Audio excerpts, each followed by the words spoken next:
Hi, and welcome to If These Heels Could Talk. We're so excited you're here. I'm JoyGenea with Solutions by JoyGenea.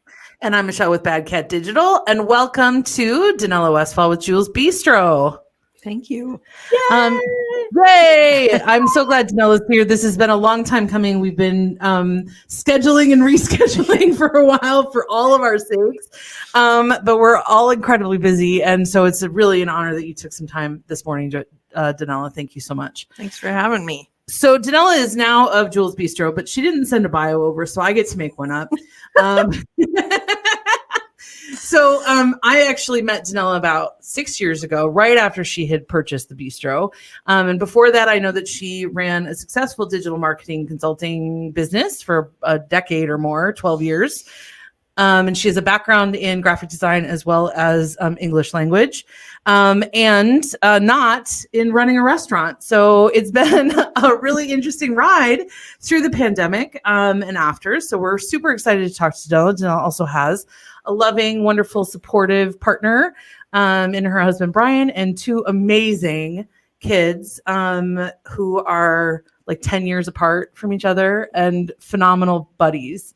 So she's very active in the community, a volunteer, and I'm going to stop because I could say more things, but then I run the risk of sharing something really private. So we're going to move on. We'll cut you off. That's it. Donella, what is your favorite brand or type of shoe? That's pretty easy for me. I figured out in about month 2 of owning Jules that there would be nothing more important to my mental and emotional well-being than having a good pair of shoes. Yeah. So I raced over to Schuler Shoes and they fitted me with a pair of Echoes that are black, and they're loafers and they're amazing. And I literally wear them every day of the year. I'm wearing them right now. And I replace them once a year. And I get the exact same color, the exact same pair. I went in to get this year's pair, and she said, she brought out one for me to try on, and the soles of the shoe were white, and I had a panic attack. And I was like, no, where are my shoes with the black sole? And she says, oh, we have those too. I'll run and get a pair. I was so relieved. Well, for those of you who don't work in a restaurant, just know that typically Echoes would have a little bit more of a shelf life for you than a year. But if you're working with a restaurant, it's kind of like the difference between driving a semi-truck on tires and driving your car for pleasure. So the tires have to be changed a lot more frequently. Yeah, I get a lot of steps in. Yeah, I bet you do. So we have some questions that we've prepared. JoyGenea, did you want to take it away? Yes, I would love that. So to start out with, Donella, what I'd love to know a little bit more about at this point is what role do you see local restaurants playing in our communities? Like as we've learned a lot more about the value and quality of restaurants and importance.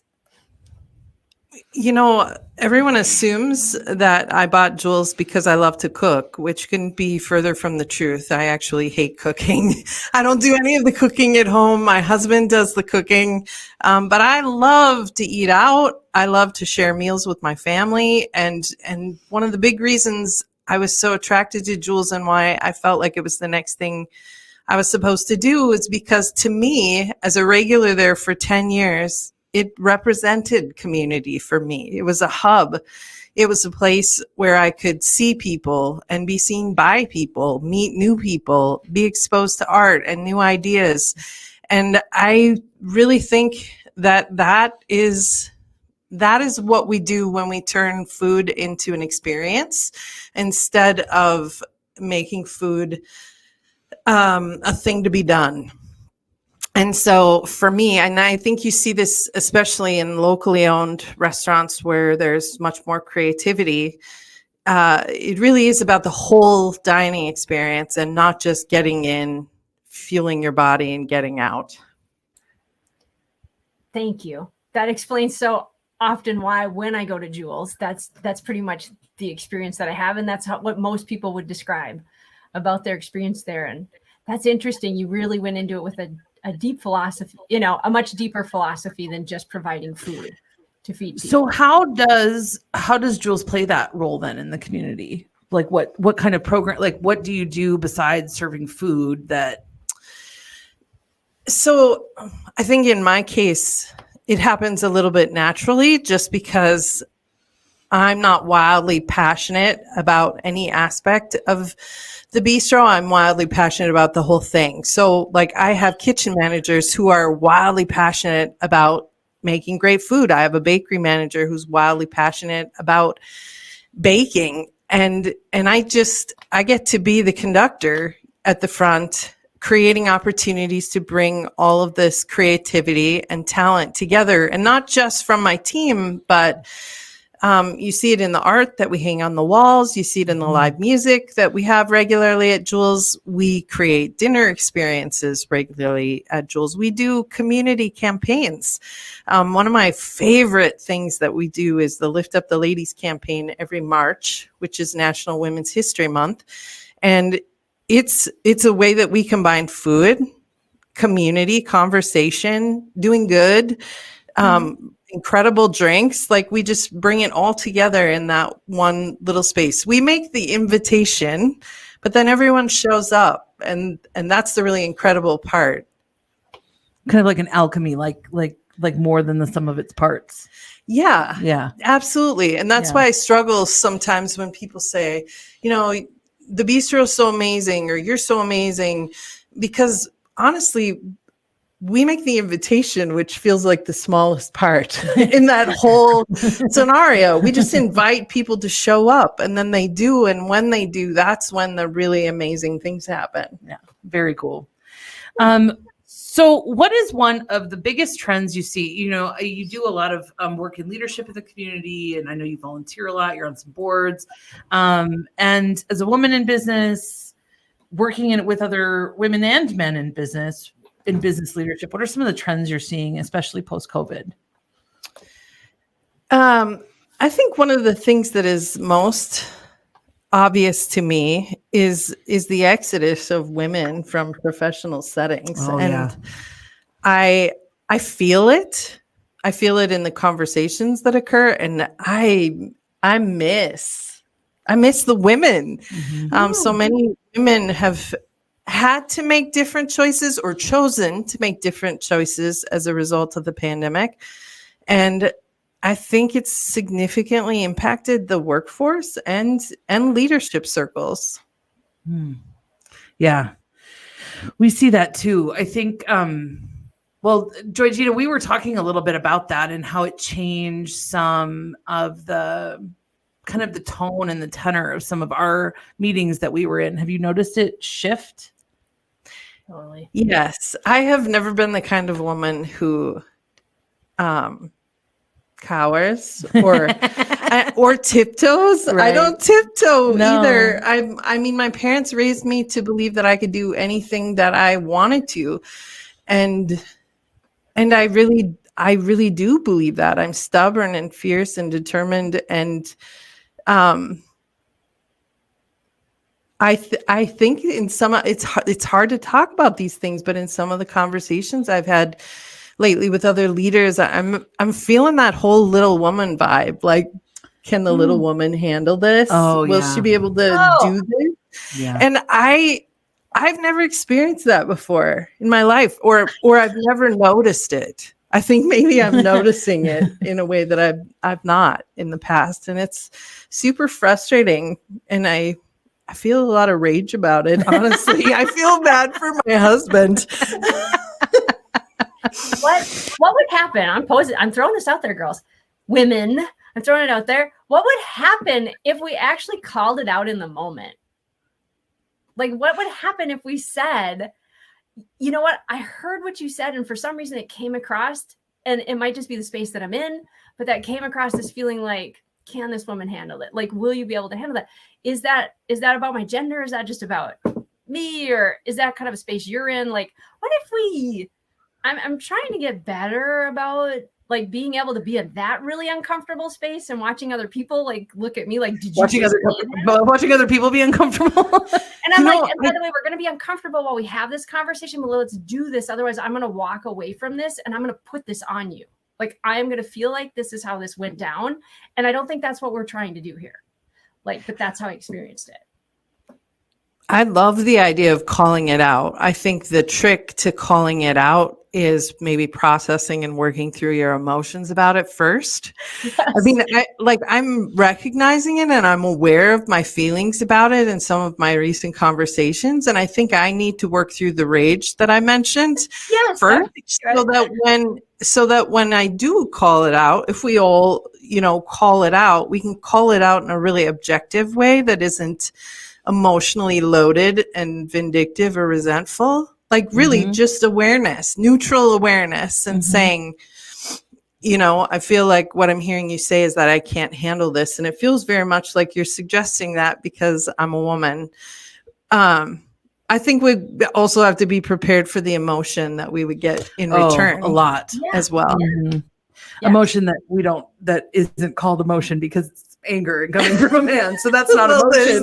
There's that. Yeah. Well, so the thing that I experienced that I want to kind of take a quick divergent, because I did this, I called it out a little bit. It was a slightly different scenario, but it was like 3 days after the Roe v. Wade thing. And I was sitting and signing a bunch of paperwork for the bank.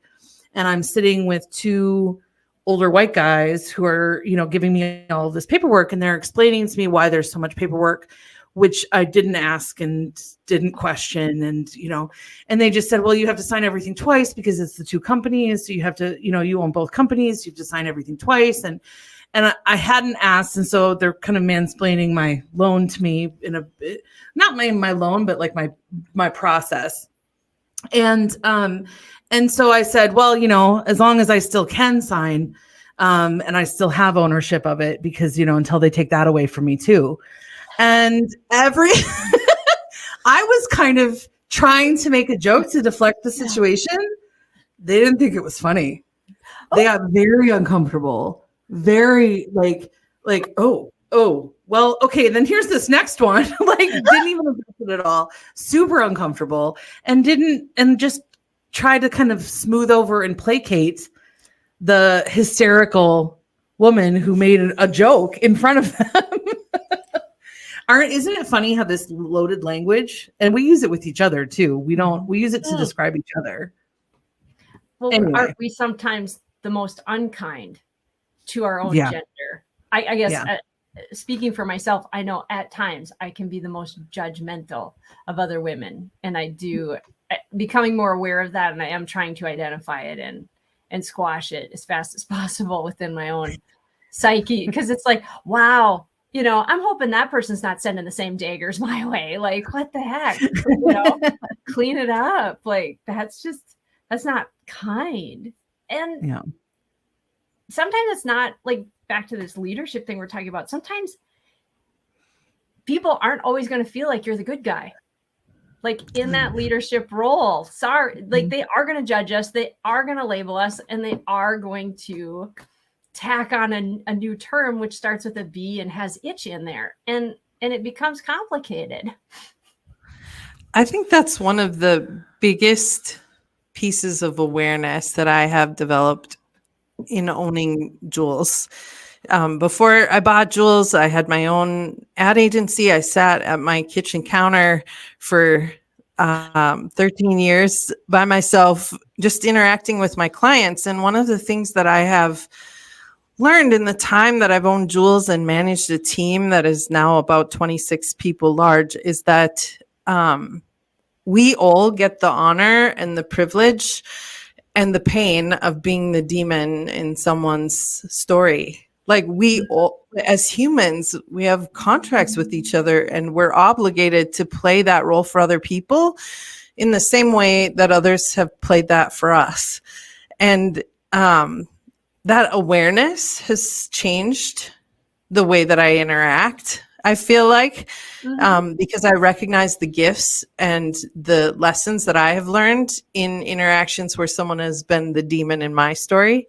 And I realize that sometimes I have to make the hard decisions for my team, for my business. And it isn't always maybe the best decision for the person in front of me, but I have 27 people counting on me. And that's a lot of responsibility and pressure. Yeah. Yeah. And not everybody will understand That. and not everybody can understand. Like not everybody has the ability or the capability to see past what they need in the moment to understand that either you're making a decision that's better for everybody, including them in the long run. Yes. Or that, or that you've had to make a decision that would be better for the most people. Yeah. At the sacrifice of what that person wants or thinks they want or thinks they need. And sometimes you leave people behind doing that. Mm-hmm. I've left people behind doing that. And it's hard. And it's painful. It is really hard. About 2 years ago, I actually had to take all of the personnel files from my top file drawer and move them down to my bottom drawer, because every time I opened that drawer and saw a name of someone who had left or who we had asked to leave, it felt like failure to me. It was really, really mentally and emotionally debilitating. Like being dumped when somebody leaves. Yes. It totally feels like being dumped. Even if you want to be dumped, it still feels like being dumped. It feels like, it's just, anyway. We can move on to the next question, JoyGenea. I think we'll both commiserate over a drink next time. Got really heavy there.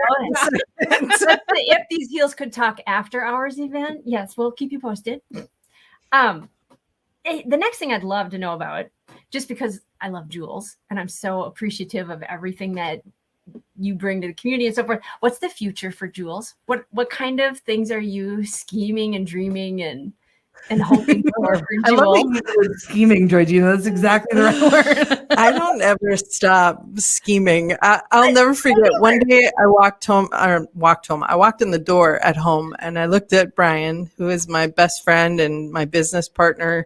We've been together 28 years and I was so exhausted and I just kind of had a meltdown in front of him. And I said, I'm so tired and I really need a break and I just need to catch my breath. And I just want things to slow down. And he looked at me really calmly and he said, you get that it's you, right? Like, it's you. We all want things to slow down too. We all want to take a breath too. So feel free. We're all here ready and waiting to take a little break with you. And, wow, what a gift. What a gift to have someone very politely and lovingly tell you that you're exhausted because of you. I had to get it from my therapist. I didn't. I couldn't hear it the way that my husband was saying it. I had to get it from my therapist. Yeah, he just looked at me and he's like, every time things start to fall into a routine or a groove, like you have the next idea, the next thing you want to accomplish, you're changing things up. And so, there's a lot of fun things on the horizon right now. We are ripping out some of the brick walls down in the basement. We are lucky enough to have a building downtown that has really high ceilings in the basement. Most of the buildings down here are not like that. And we want to use that space the best that we can. So we are going to put in another walk-in cooler and we're hoping to serve tap beer in the bistro after we, in August, we have our last big renovation project to the bistro itself. We're going to rip out the front bar and replace it and put in a refrigerated bakery case and update the lighting. And we have our full liquor license now. And the bar really isn't set up for that. It's residential cabinetry. And so we're going to put in stainless steel drain boards and everything we need to work efficiently to do the beverages that we do. We make some really incredible beverages. Amazing. And we're pretty hardcore about beverages. Our beverage menu is humongous between the coffee and the wine. It's really different and thoughtful. And you've got a lot of ingredients and a lot of fresh ingredients and making all of your own syrups for coffee and drinks and stuff. I mean, like those hibiscus flower things that are gelled or something and soaked in something and so good. And the mojito, it's so extra. Yeah, so we're going to rip out the bar and make it more efficient for our staff, and also, bring in some fun, aesthetically, delightfully different, pleasing aspects to the original space that is Jules. We've expanded and we have, updated in every other area of the restaurant, and so we feel like this is Brian hopes this is the last great big huge project. Your office is next. Well, yep, that's happening in tandem with. Okay, good. I'm feeling that's part of the basement reno. Yes, it is actually. That's yes, awesome. Part of That's the awesome. basement. Yes. All right. So that's super cool. What is one thing in life that you wish you had known a lot sooner? I think we kind of talked about this already. Okay. Unless there's something you know of that I'm not thinking Is that of. the B word conversation? No, the whole we have to be the demon in someone's story. Yeah. Which then, of course, would translate to what we can control, meaning we have demons in our stories, just like you were saying, and that we can evaluate and think about those demons and who they are. Did we paint them that way? Yes. Because we needed to. Yeah, and I think it's a little bit easier to look at those situations and offer forgiveness to ourselves and empathy to the person who was the demon in our story. Yeah. Yes. Yeah. I would say there's maybe lines to that. There's some people who are just demons, but oh yeah. But that being said, though, I mean, I completely agree. Like, understanding and recognizing that I'm somebody's enemy all the time because I have to make the decisions I have to make was one of the biggest emotional roller coasters of owning a business.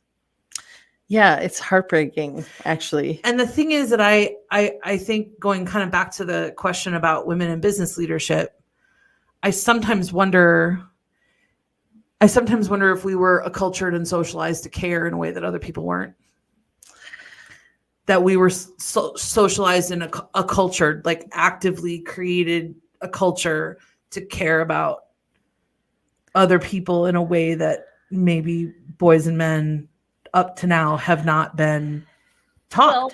Yeah, I mean, I think that that's a question, right? But I also think this is one of those conundrums for me, because the very thing that creates some of the most heartache for me is also the very thing that I think makes me unique as a boss or as a mentor or as a leader. Yeah. I really do care about my team, and I think they feel that. And so finding the strength in it and then processing the vulnerability of it.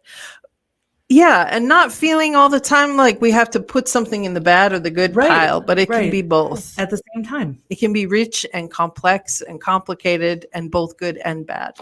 Black and white.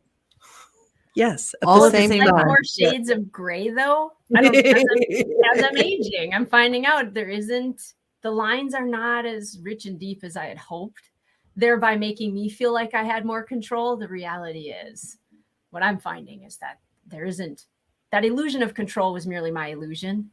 And the reality was there were shades of gray, and somebody pointing out a healthy person pointing out something in my blind spot that I still didn't appreciate them pointing out is, and how I react to that. That's mine. Like that, my reaction and my vilifying them. And like, that's part of my journey. And it's definitely it is a different thing to recognize and start to know. And maybe that's part of aging also, that you have done that. Like, you can physically see it in somebody's face, that they're experiencing what you're saying as breaking them.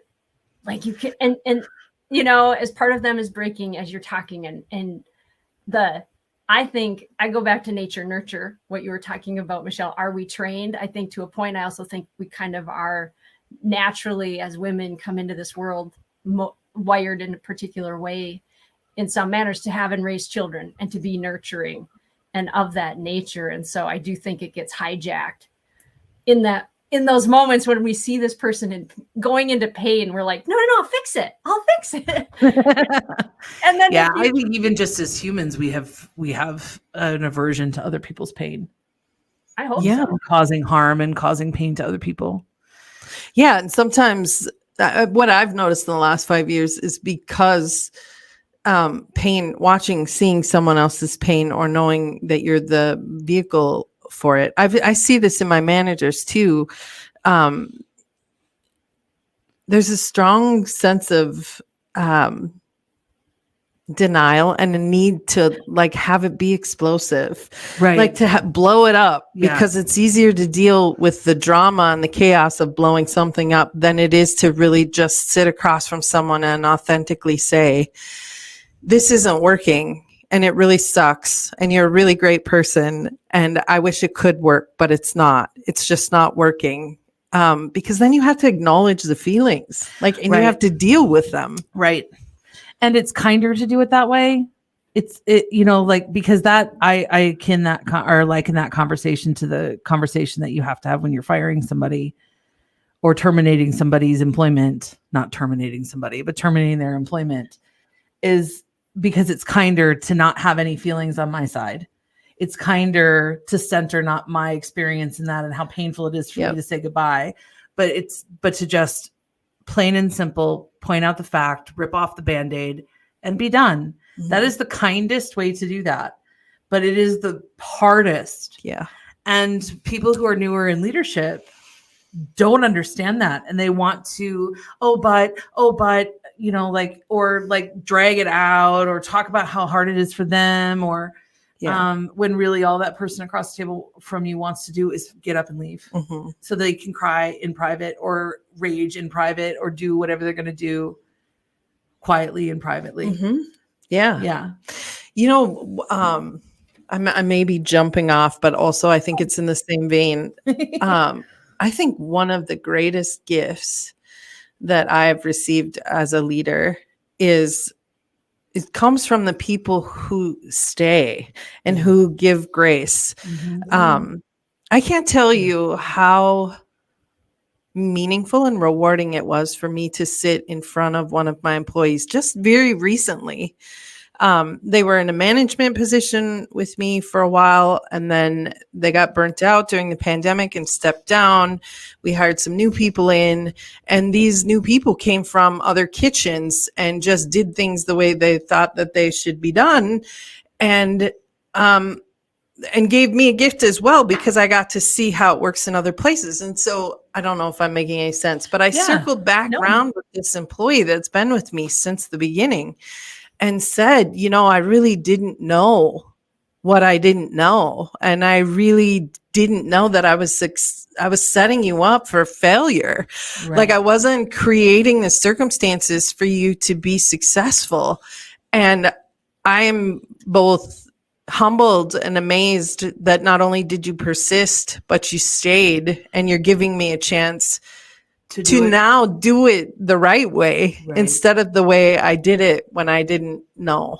Yeah. I mean, what a gift. It was a gift for me. I could see that he felt affirmed in that moment too. And it was just a really, really beautiful moment and experience on my path of leadership and growth. And what an amazing example of leadership to be able to say, I didn't do this correctly, and thank goodness that you're still here so that we have the chance again. It's a beautiful leadership moment, and I'm really proud of you. It was really in a non-condescending way. No, it was a really tearful, heartfelt moment. That's so great. Yeah. That's so great. Thank you, Donella, for sharing that story with our listeners. There have been so many beautiful nuggets, but thank you for sharing that story, because it's one thing for us to talk kind of about it, but for another business leader to come in and really like say that I had this kind of authentic conversation with somebody and owned my junk in that, like, that was just powerful. Thank you. I appreciate it. Well, that's it for us here at If These Heels Can Talk. Thank you so very much, Donella, for joining us today. And thank you to JoyGenea for coming in on the weekend to set up setup in our space here, even though she needed to be remote this morning. But thank you, everybody, for listening. We hope you have learned some things. I know I have. We hope you've gotten some great ideas. I know I have. And we hope that you join us again next time. Thanks. And if you're passing through St. Cloud, there's this great little restaurant called Jules. We highly recommend that you swing in and get a bakery, a beverage, a food. You'll be satisfied at some level. It's